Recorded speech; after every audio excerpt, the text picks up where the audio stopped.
14 मई 1657 किले पुरंदर पुणे में दुनिया के सबसे शक्तिशाली, सबसे बुद्धिमान और सबसे बहादुर योद्धा का जन्म हुआ था। इस योद्धा ने अपनी 31 की उम्र तक 128 युद्ध जीते थे। सेंट जेवियर्स को उनकी कब्र से गोवा में एक विशिष्ट समय पर बाहर निकालने की जो प्रथा शुरू हुई, वह इसी महान योद्धा के कारण शुरू हुई थी। यह महान योद्धा एक राजपुत्र था। यह जब 2.5 साल के थे तब इनकी माताजी सईबाई का निधन हो गया था। पिता हर वक्त एक युद्ध से दूसरे युद्ध की ओर दौड़ रहे होते थे, इसलिए इनकी दादी जी, जो छत्रपति शिवाजी महाराज की मां थी, उन्होंने संभाजी राजे के परवरिश की जिम्मेदारी ली। जी हाँ, संभाजी राजे थे ग्रेट वॉरियर। परवरिश शिवाजी महाराज की मातोश्री जीजाबाई ने की थी। अपनी उम्र के 8.5 साल में ही संभाजी राजे 14 भाषाओं के पंडित बन चुके थे। अपनी उम्र के 9 साल में ही उन्हें महाराष्ट्र के रायगढ़ से अपने पिताजी के साथ आगरा के लिए रवाना होना पड़ा था। आप सोच सकते हो कि एक 9 साल का बच्चा घोड़े पर बैठकर 1000 मील किस तरह से गया होगा और औरंगजेब के बंदी बनाए जाने के पश्चात किस तरह से ये एक बच्चा अपने पिता के बिना औरंगजेब का बंदी बनकर रहा होगा। राजनीति का सही ज्ञान संभाजी राजे ने औरंगजेब के बंधन में रहकर ही सीख लिया था। अपनी चालाकी के कारण संभाजी ने औरंगजेब की कैद से अपने पिताजी छत्रपति शिवाजी महाराज को भी छुड़वाया और कुछ दिनों पश्चात वे स्वयं भी छूटकर रायगढ़ पहुंच गए थे। अपने पिताजी शिवाजी महाराज की गैर मौजूदगी में संभाजी राजे जनता दरबार और न्याय दरबार खुद संभालने लगे थे।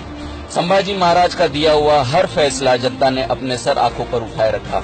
उम्र के 14 बरस तक संभाजी विज्ञान, अर्थशास्त्र और युद्ध के सभी गुणों से संपूर्ण हो चुके थे। इस छोटी उम्र में उन्होंने 3 ग्रंथ लिखे थे, जिनमें से संस्कृत में लिखा नखशिकांत, नायिका भेद और 7 शातक आज भी काफी प्रसिद्ध है। इनमें से नखशिकांत में जो गणपति का वर्णन और स्तुति संभाजी राजे ने की है, वैसा वर्णन श्री गणेश का शायद ही आज तक किसी ने किया होगा। 16 जनवरी 1681 में संभाजी राजे छत्रपति बने। मराठों के ये पहले राजपुत्र थे जो छत्रपति बने थे। छत्रपति बनते ही इन्हें एहसास हुआ कि मराठा साम्राज्य के पास धन धान्य की बहुत दिक्कत थी, जिसके चलते इन्होंने सीधे औरंगजेब के औरंगाबाद और बुरहानपुर पर आक्रमण करके काफी बड़ी मात्रा में धन और जेवरात इकट्ठा किए। औरंगजेब ने गुस्सा कर आगरा छोड़ा और सीधे छत्रपति संभाजी राजे को सबक सिखाने का फैसला लिया। मराठों को सबक सिखाने के लिए वो महाराष्ट्र की ओर अपने 5 लाख सैनिक और 4 लाख जानवर, जिनमें ऊंट, घोड़े और हाथी काफी बड़ी मात्रा में शामिल थे, उनको लेकर निकल पड़ा। मराठों की जान उनके गढ़ किलों में हुआ करती थी, इसीलिए औरंगजेब ने नासिक के रामसेस किले को अपना सबसे पहला निशाना बनाया। औरंगजेब का सबसे बहादुर सेनापति शहाबुद्दीन खान अपने 10,000 सैनिकों और उतने ही जानवरों को लेकर रामसेस किले के पास पहुंच गया। किला एक दिन में जीतने का विश्वास शहाबुद्दीन खान ने औरंगजेब से जताया था। पहले दिन जब शहाबुद्दीन खान ने अपने सैनिकों के साथ किला चढ़ने की कोशिश की, तो ऊपर बैठे 600 मराठा सैनिकों ने पत्थरों से शहाबुद्दीन खान का स्वागत किया।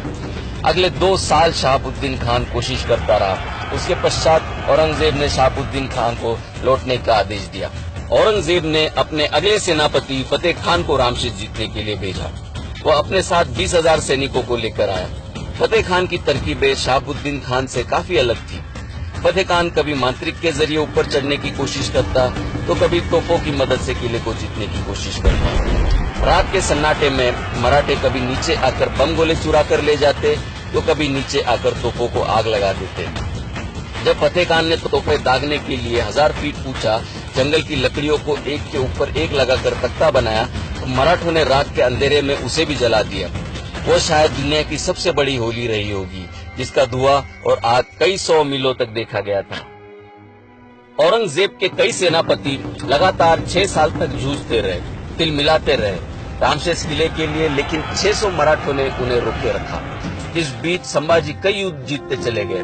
संभाजी की सेना मद्रास तक जाकर अपनी जीत का डंका लहरा चुकी थी। गोवा में बसे पोर्तुगीज पर जब संभाजी ने हमला बोला, तो पोर्तुगीज के गवर्नर काउंट दे अल्वोर को सेंट जेवियर्स को उनकी कब्र से बाहर निकालना पड़ा था। इस गवर्नर ने सेंट जेवियर्स से पोर्तुगीज साम्राज्य की रक्षा करने की गुहार लगाई और उसी समय छत्रपति संभाजी राजे को यह सूचना मिली कि औरंगजेब रायगढ़ की ओर बढ़ रहा है, तो उन्हें तुरंत पीछे की ओर मुड़ना पड़ा था। इस दौरान संभाजी कई बड़े बड़े युद्ध जीतते चले गए। एक अंग्रेज लेखक ने उन पर एक किताब लिखी थी जिसमें लिखा था कि छत्रपति संभाजी राजे सत्ता और युद्ध के जीत के नशे में चूर चूर थे। आगे चलकर लोगों ने यह घोषित कर दिया कि छत्रपति संभाजी राजे शराबी थे। अंग्रेजी में लिखे शब्दों का हमारे अपने ही लोगों ने भद्दा शब्दांतरण करके हमारे सबसे महान योद्धा का मजाक उड़ाया।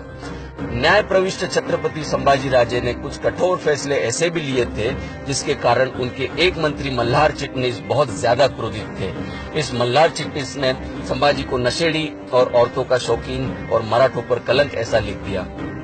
किताब लिखने का अधिकार उन दिनों कुछ गिने चुने लोगों को ही हुआ करता था। आपको यह जानकर काफी आश्चर्य होगा कि छत्रपति संभाजी राजे ने अपने जीवन में सिर्फ एक ही विवाह किया था। धर्म और न्याय का जो ज्ञान संभाजी को था वैसा शायद ही इतिहास में आपने किसी और राजा के बारे में सुना होगा। मंत्री और पंडितों से यह कभी देखा न गया और संभाजी राजे इन ज्ञान और विज्ञान के ठेकेदारों की कलम से बदनाम होते चले गए। संभाजी राजे से सीधे युद्ध में जीतना संभव नहीं था, इसलिए औरंगजेब ने संभाजी के नजदीकी रिश्तेदारों के जरिए संभाजी को धोखे से अपने रायगढ़ किले से दूर बुलवाया। अपने रिश्तेदार ने अपने साथ धोखा किया है, इसकी जानकारी जब संभाजी को हुई तो तब तक काफी देर हो चुकी थी। संभाजी अपने खास दोस्त के साथ अकेले ही रायगढ़ की तरफ निकल पड़े, लेकिन औरंगजेब अपनी पूरी सेना के साथ रायगढ़ को घेरे हुए था। जब संभाजी को निहत्था देख औरंगजेब की सेना ने घेर लिया तो काफी देर तक किसी की हिम्मत नहीं हुई उनके पास जाने की। दूर से ही रस्सियों का तख्ता बांधकर संभाजी को कैद किया गया। अगले 2 दिन तक लगातार औरंगजेब का सेनापति संभाजी को बिना रुके औरंगाबाद ले गया। अगले 40 दिनों तक संभाजी को तिल तिल मारा गया। कभी उनकी आंखें निकाली गई, कभी उनकी जुबान काटी गई, कभी उनकी उंगलियां काटी गई, तो अगले दिन उनके हाथ काटे गए, फिर उनकी टांगे काटी गई और 40 दिन के पश्चात उनकी गर्दन काटकर उन्हें मार दिया गया। 11 मार्च 1679 के दिन दुनिया के सबसे महान योद्धा का 31 की उम्र में स्वर्गवास हुआ। कुछ लोग उनकी मृत्यु की इस कहानी में भी नमक मिर्च लगाकर सुनाते हैं। कुछ कहते हैं कि संभाजी ने औरंगजेब का मजाक उड़ाते हुए कहा कि तेरी बेटी मुझे दे दे, जबकि औरंगजेब की बेटी संभाजी से उम्र में 20 साल बड़ी थी।